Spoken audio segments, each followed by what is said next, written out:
Bismillahirrahmanirrahim. Assalamualaikum warahmatullahi wabarakatuh. Alhamdulillahilladzi arsala rasulahu bil huda wa dinil haq liyuzhirahu 'ala dini kullih walau karihal kafirun walau karihal musyrikun. Allahumma shalli wa sallim ala Muhammadin wa ala alihi wa ashabihi wat tabi'in wat tabi'ut tabi'in wa man tabi'ahum bi ihsan ila yaumil qiyamah. Ballighur risalah wa addal amanah wa nasahal ummah wa jahidu fillahi haqqal jihadi. Qala Allah Ta'ala fil Qur'anil Karim, a'udzu billahi minasy syaithanir rajim. Ya ayyuhalladzina amanu taqullaha haqqa tuqatih wa la tamutunna illa wa antum muslimun. Wa qala aidan, ya ayyuhalladzina amanu kutiba alaikumus syiyam kama kutiba alal ladzina min qablikum la'allakum tattaqun. Ma'asyiral muslimin rahimakumullah. Alhamdulillah, segala puji hanya milik Allah Subhanahu wa taala yang telah memberikan berbagai kenikmatan kepada kita semua sehingga kita pada malam hari ini masih diberikan berbagai kenikmatan untuk bisa menunaikan aktivitas kita pada bulan suci Ramadan. Alhamdulillah, segala puji hanya milik Allah Subhanahu wa taala yang telah memberikan nikmat iman dan Islam sampai pada hari ini kita masih diberikan nikmat yang begitu besar, yaitu bertemunya dengan bulan suci Ramadan. Karena banyak dari saudara-saudara kita yang tidak bisa bertemu pada bulan suci Ramadan tahun ini, maka patutlah kita bersyukur kepada Allah Subhanahu wa taala. Ini menunjukkan bahwasanya Allah Subhanahu wa taala masih sayang kepada kita agar kita menjadi hamba-hambanya yang bertakwa kepada Allah Subhanahu wa taala. Salawat serta salam semoga Allah Subhanahu wa taala curahkan kepada Nabi Muhammad sallallahu alaihi wasallam beserta keluarganya, para sahabat, tabi'in, tabi'ut tabi'in dan hingga umatnya yang selalu senantiasa mengikuti risalahnya dengan baik sampai hari kiamat, amin ya rabbal alamin. Ma'asyiral muslimin rahimakumullah. Pada awal-awal Ramadan ini kita patut bergembira dengan datangnya tamu istimewa, yaitu bulan suci Ramadan. Ini menandakan bahwasanya Allah telah memberikan kesempatan kepada kita sekali lagi. Untuk apa? Untuk menjadikan bulan Ramadan ini madrasah untuk pendidikan jiwa, agar jiwa kita menjadi la'allakum tattaqun. Tujuan disyariatkannya ibadah puasa Ramadan adalah agar kita menjadi orang-orang yang bertakwa kepada Allah Subhanahu wa taala.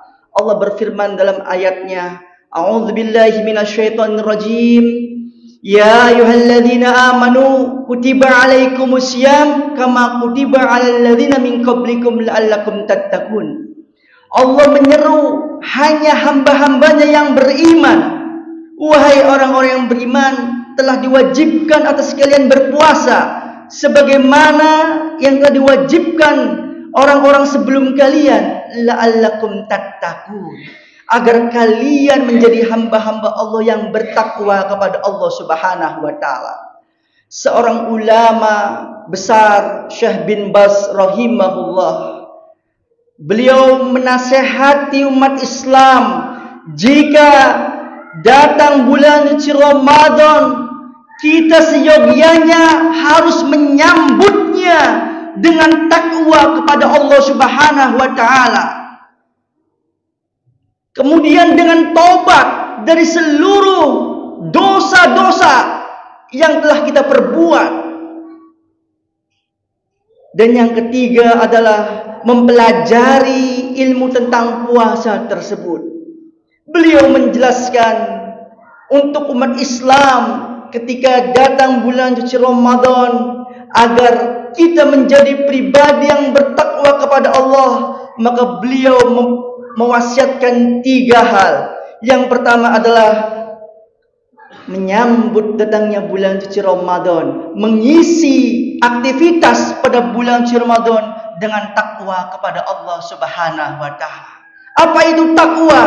Takwa menurut bahasa adalah menjaga atau penjagaan. Menurut syariat adalah penjagaan diri dari murka dan siksanya Allah Subhanahu wa taala.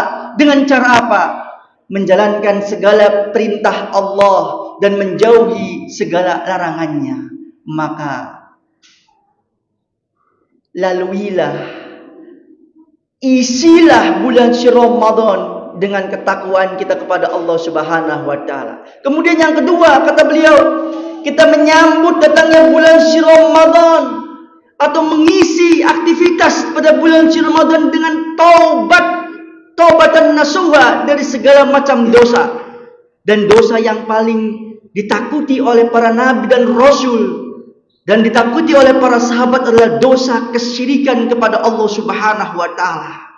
Karena jika dosa syirik kepada Allah dibawa pada bulan suci Ramadan, itu akan menghancurkan, akan menghapus seluruh amal soleh kita. Puasa kita, sedekah kita, baca Quran kita, sholat wajib kita, sholat sunnah kita, semua amalan-amalan soleh yang dilakukan pada bulan suci Ramadan akan terhapus seluruhnya jika kita membawa dosa syirik kepada Allah ke dalam bulan suci Ramadan. Allah berfirman dalam kitabnya, A'udzubillahi minasyaitonirrajim, wa laqad uhiya ilaika wa ilal ladzina min qablika la in asyrakta la yahbatanna 'amaluka wa la takunanna minal khasirin. Dan sungguh kata Allah telah diwahyukan kepadamu ya Muhammad dan kepada nabi-nabi sebelummu, la in asyrakta la yahbatanna 'amaluka wa la takunanna minal khasirin. Jika engkau menyekutukan Allah, jika engkau membawa dosa kesyirikan kepada Allah, jika engkau belum taubat dari syirik kepada Allah, kemudian dibawa ke dalam bulan suci Ramadan, maka amalan-amalanmu akan terhapus seluruhnya.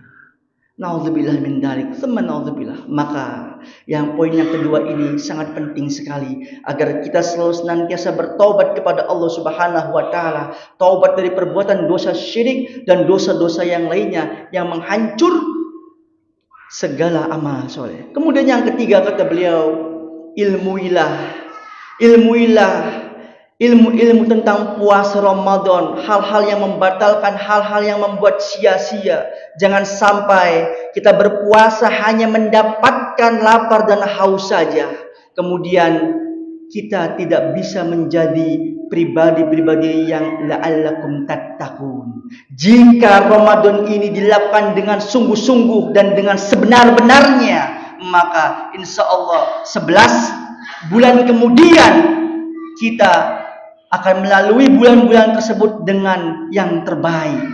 Karena kita sudah digembleng dalam bulan Ramadan ini untuk menundukkan hawa nafsu kita di bawah naungan Al-Quran, untuk mendidik jiwa kita untuk mengikuti Allah dan Rasulnya, maka keluar dari madrasah Ramadan menjadi hamba-hamba Allah yang muttaqin, yang bertakwa kepada Allah Subhanahu wa taala. Pada hakikatnya ketika bulan Ramadan ini datang, bulan Ramadan adalah merupakan bulan tarbiyah, bulan proses pendidikan jiwa agar jiwa kita tunduk di bawah naungan Al-Quranul Karim dan taat kepada Allah dan taat kepada Rasulnya. Namun jika Ramadan, madrasah pendidikan ini tidak membekas apa-apa dalam diri kita, kemudian kita tidak menjadikan bulan Ramadan ini sebagai bulan pendidikan, maka sungguh sangat rugi sekali. Ma'asyiral muslimin rahimahullah, untuk menutup kultum pada kesempatan yang berbahagia ini, ada satu hadis riwayat muttafaqan alaih Bukhari dan Muslim dari Abu Hurairah, semoga Allah Subhanahu wa taala meridhoinya, man shoma ramadana imanan wahtisaban ghufira lahu ma taqaddama min dambi. Rasulullah SAW bersabda, barang siapa yang berpuasa pada bulan Ramadan, man shoma Ramadan imanan wahtisaban, dengan syarat iman dan ihtisab. Imam Ibnu Hajar Al-Asqalani dalam kitabnya Fathul Bari menjelaskan apa maksud dengan iman dan ihtisab. Beliau menjelaskan yang dimaksud dengan puasa dengan keimanan adalah bahwasanya puasa itu yakin dari Allah Subhanahu wa taala, syariat yang diperintahkan dari Allah Rabbul Alamin. Untuk apa? Untuk kita sebagai umat Islam kemudian diamalkan dengan mengharap ridhonya Allah Subhanahu wa taala, dengan mengharap pahalanya Allah Subhanahu wa taala. Puasanya bukan hanya seremonial tahunan, puasanya bukan hanya sekedar rutinitas tahunan, namun puasanya berdasarkan atas perintah dari Allah Subhanahu wa taala yang ini nantinya akan menggugurkan dosa-dosa kita yang telah lalu, dihapus oleh Allah Subhanahu wa taala dengan yang telah lalu. Kemudian beda redaksinya, man qoma Ramadan iman wa ihtisaban. Barang siapa yang sholat malam di bulan Ramadan dengan iman dan ihtisab, dengan keyakinan bahwasanya sholat tarawih itu, sholat malam itu perintah dari Allah, dilakukan dengan penuh harap dan ridhonya Allah Subhanahu wa taala, maka Allah akan mengampuni dosa-dosa yang telah lalu. Maka ketika kita mengerjakan sholat tarawih, kerjakanlah dengan secara khusyuk, jangan secepat kilat atau ngebut-kebutan. Naudzubillah min dzalik. Demi Allah, itu bukan ajaran Nabi Muhammad sallallahu alaihi wasallam. Itu bukan sholat malam karena iman dan ihtisaban. Itu karena nenek moyang leluhurnya, itu karena budaya warisan leluhurnya. Sholat tarawih seperti itu. Sholat tarawih 23 rakaat dengan 10 menit itu bukan contoh dari Nabi Muhammad SAW, namun itu merupakan contoh dari warisan leluhur mereka. Na'udzubillah min dzalik. Demikianlah kultum yang singkat ini kami sampaikan. Semoga bermanfaat bagi diri kami dan bagi para pendengar. Mudah-mudahan Allah Subhanahu wa taala menerima segala macam amal ibadah kita pada bulan suci Ramadan. Subhanakallahumma wa bihamdika asyhadu an la ilaha illa anta astaghfiruka wa atubu ilaik. Assalamualaikum warahmatullahi wabarakatuh.